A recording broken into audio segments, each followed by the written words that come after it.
wanni yaada hin jira. Raayyaa akka moodelaatitti yookaan ammoo akka fakkiititti qabadheetiin deemaa jira malee. Qur'aana rabbiiti haasana saachalu karaa nabiyyiti karaan karaa chaalu nama jaa qalbiitiin gaffa geesse laalu. الصلاة والسلام على بالقاسم رحمتك تفوسي كان قبنا دما.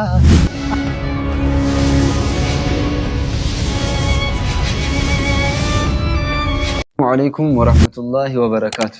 وعليكم السلام ورحمة الله وبركاته. يا مسكين أواتي أسيت ترجمو كيتيف قدّا قالتهم. إسميس قدّا قالتهم. إيجا كالتيمان جلكبا ماتي كنا برسيفتن. أنا محمد صالح جلما قدينا بالي دلتا مقالا جنير أما موتو جراتا مقالا ششمنيتي. Yeroo hedduu garuu namoonni maqaa biraatiin kasiyaaman dhagahee jira. Raayyaa xiqqaa yookaan raayyaa shaashamannee isiniin jedhan. Akkamitti argachuu dandeettan maqaa kana? Maqaa sanii akkitti argachuu danda'e sagantaalee garaagaraa yookaan ammoo muhaadaraa akkasuma ammoo qophiilee garaagaraa irratti raayyaa bakka bu'uudhaan nashiidaalee garaagaraa qopheessaa turee jira. Yookaan ammoo nashiidaa isaa san bifa duree sagantaan sun irratti qophaa'eetiin namootaaf qopheessaa ture. Sanumaan ilaalanii akka magaalaa Shashamanneetitti raayyaa xiqqaanaan jechuu danda'an. Maashaallah. Amma raayyaa guddaa yookaan raayyaa abbaa macaa bakka buute gaafii muraasa yoo si gaafan deebisuuf akkam qophiidha? Inshaallah waan Rabbiin laafisirraa deebisuuf qophiidha. Egaa gaafiin jalqabaa nuti raayyaa abbaa macaatiif qabnu mee dubbii kee maaliin eegalta? Maqaa kee gaarii sanaan jalqabe tokkichummaa kee faarsa lallabe namnati gargaarte maal dadhabe karaa kee qabe si kadhannaani. Maashaallah. Gaafiin inni lammaffaan immoo salaamaa fi salaata nabi Muhammadii fi warroota isan hordofan irratti nuuf buusi. الصلاة والسلام على بالقاسم رحمتك تفوسي كان قبنا دما أهلي داب سابات بيوتا هندما هندر راجرات والدين إسلام مؤمن توتا كنو غرغاري رحمن برانو دابدو كان غمنا غما يا ربي مرغسي فيا تنكريما جيرين إسلام ما تولشي فيا الله نسري دانو ملكسي كرانجي تجالا. Maashaallah. Mee amma immoo gaafiin keenya mata duree garaagaraa qaba. Haasaan haasaa caalu maali?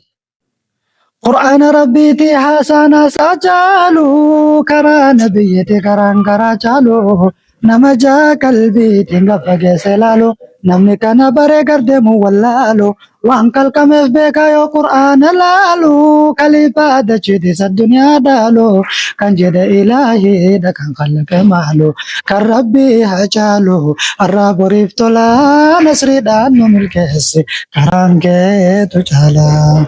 Maashaallah. Isin immoo koomentii irratti maashaallah jechuun dagatina gaafiin kennaa akkatti fufee jira. Amma immoo waa'ee obbolummaa irraa si gaafadha. Obbolummaan dhugaa waahila jireenyaati. Kana irratti waan jettu qabdaa? Yaa obbolummaa dhugaa waahila jireenya yoom walitti nu hidha funyoon rabbii keenya dhuunfaadhaan bibbiine garuu eessa geenya ijaabni kun afoodamoo jidduu keenya nutis akka jireenya abbootii keenya facaanee jiraachuu hayaata tinneenya ture zabanni isaa taarika dhageenya namarraa laallannu sedhomnas fakkeenya namarraa laallattuu dhabda ilmaan keenya eega karaan keenya itee fageenya obbolummaa gaddaa banna jiddu keenya sana booda mi'oofti lazzaan jireenya qalbii akka barbaaddu kottume wal geenya harka dur wal gadhiifte walirra keenya yaabboleewwan jennee wamne wal dhageenya millaa nabii keenya deemsa karaa isaanii bifabili rifqika yaa qaahiral kawnii. Maashaallah. Ammas irra deebi'uudhaan gaafii raayyaa Amaariffaa irraa isin gaafanna. Kamaal jedhu jennaani በአንድ ላይ የኖርን አንድነትን ማጣት ከንጀዱ ነው ጀዲሜ በአንድ ላይ የኖርን አንድነትን ማጣት በዲን አልእስላም ላይ ጉዳት የሚያመጣ ኸይር ስራችንን ዋጋ የሚያሳጣ በጎሳ በሰፈር የክፍፍል ጣጣ በተፍሸሉ እንዳለ ከመስመር የሚያወጣ ለማንም ጉዳት ነው አላህ የሚያስቆጣ የኛ ዋህዳ ማጣት ለዲን የማይበጀው ረቢ ማለና ሲዋሁ wanni na ajaa'ibe maal akka ta'e beektaa? raayyaa kana akkamitti mata duree garaagaraa kan of keessaa qabu akkamitti qabachuu dandeetti? Akkatti qabachuu danda'e namni baay'een yeroo baay'ee akkamitti hubatu waan ani yeroo hundaa yookaan yeroo kiyya guutuu isumaaf kennee isuma dhageeffadhu si'a. Garuu dubbiin akkasii miti. Ani ijoollummaa kiyyarraa yeroo karaallee deemu haa ta'u yeroo manatti illee banamu haa ta'u adeeduma isa dhaga'u yookaan karaa santaruun matatti seef godhaa deema malee bira taa'ee akkasitti sa'aatti kennee yerootti kennee qabadhee hin beekullee. Jalqaba irratti isumatu natti tola baay'ee natti tola waan ta'eef sa'a inni baname san qalbii itti kenna yeroo saniif qalbii itti kenna garuu ammoo bira taa'ee guutuu isaan dhageeffadhu sa'ama sanitti mataan seena eegas immoo kama jedhe of arga.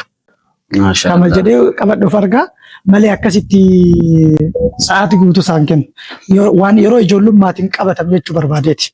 Maashaallah. Osoo carraa wahii argattee raayyaan wal geetteeti maaltu si dhaga'ama?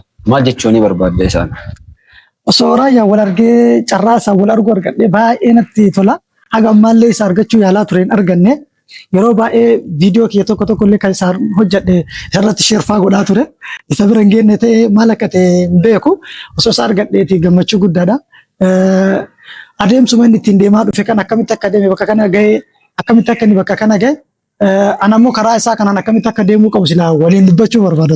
Egaa gaafiin keenya akkuma itti fufee jira. Raayyaa qofa irratti dhaabachuu barbaadda moo wanni ati yaaddeetu jira ofii keeti? Wanni yaada hin jira. Raayyaa akka moodelaatitti yookaan ammoo akka fakkiititti qabadheetiin deemaa jira malee hojiin kiyya dhaabbataa yookaan akka fuulduratti wanni hin dalaga jedhee yaade isa qofaa miti. Isa irratti dhaabbadha yookaan asirratti gabaabbadha jechuu miti. Isa karaa godhadheetiin isa moodela godhadheetiin waan ofii kiyyaa hojjechuu barbaada. Walaloo garaagaraatiin akka isaa nashiidaa barumsa qabu uummataaf faayidaa qabu kan qopheessuuf hayyoo qaba. Inshaallah yoo rabbi jedhe ammoo yeroo gabaabaa keessatti yeroo dhiyoo keessatti yoo rabbi jedhe walaloo kiyya barreessee akka isaatitti qopheessuu yaada inshaallah. Maashaallah. Mee walaloo ofii keetii barreessiteettu amma muraasa illee yoo ta'e irraa nu dhahuu dandeettanii walaloo isin ofii barreessaniittan. Walaloon barreesse baay'eedha. San keessaa garuu walaloo gabaabduu wayii yaa nafsiyyaati dadhabdu tan bakka malee na dhaabdu yaa nafsiyyaati yaa olii ganna of taqaataa har'a waasin jechuu barbaada na dhageettaa laata yeroo kiyya akkam fayyadamne hamtuun na jalaa saamta waan gaarii caalaa badiitti na waamta waa'ee kan kee duraa natti himee jira rabbi anatu qalbeeffatee hin dhagahin malee dubbii inna nafsa la'ammaaratun bisuu'i illaa maa rahima rabbi ija kan kee cufattee gurra keessaa gugdeetti gootee qolaa waan gaarii caalaa hamtuu dhaga'u sitti tola. Lakki nafsiyyaa koo akkanan ta'ini shayxaana si hafarsa gara kiyya as deebi'i anammoo sin gorsa rabbii keetitti deebi'i isatu siif qorsa rabbii keetitti deebi'i isatu siif qorsa. Egaa sagantaan keenya kan hanga ammaa ture sagantaa keenya immoo akkuma raayyaan eegalle raayyaadhaan nu cuftan cufiinsallee mee isinirraa barannaa. Alhamdulillah jannee asitti dhaabbannu xumura dubbiidha wanni nu dhaammannu namni rabbiif guyyaa qiyaamaatti amannu utuu diinii gaarii kan Afrikaa qabnu walitti gufannus walitti mufannus mana tokko jaarraa walirraa hin fagaannu obbolummaa dhaabne akka magarfannu akka dibdee qabnu waliif dabarfannu akka borgammannu mindaa sobriitiini nu badhaafte diini rahmata keetiini. Maashaallah maashaallah. Egaa hordoftootaa fi kabajamtoota chaanaalii kan kooti sagantaan keenya har'aa asirratti goolabama. Inshaallah yeroo itti aanu immoo keessummaa addaa isinii qabannee dhufna. Hagasinitti immoo rabbiin isinaa tiksu. والسلام عليكم ورحمة الله وبركاته. وعليكم السلام ورحمة الله وبركاته.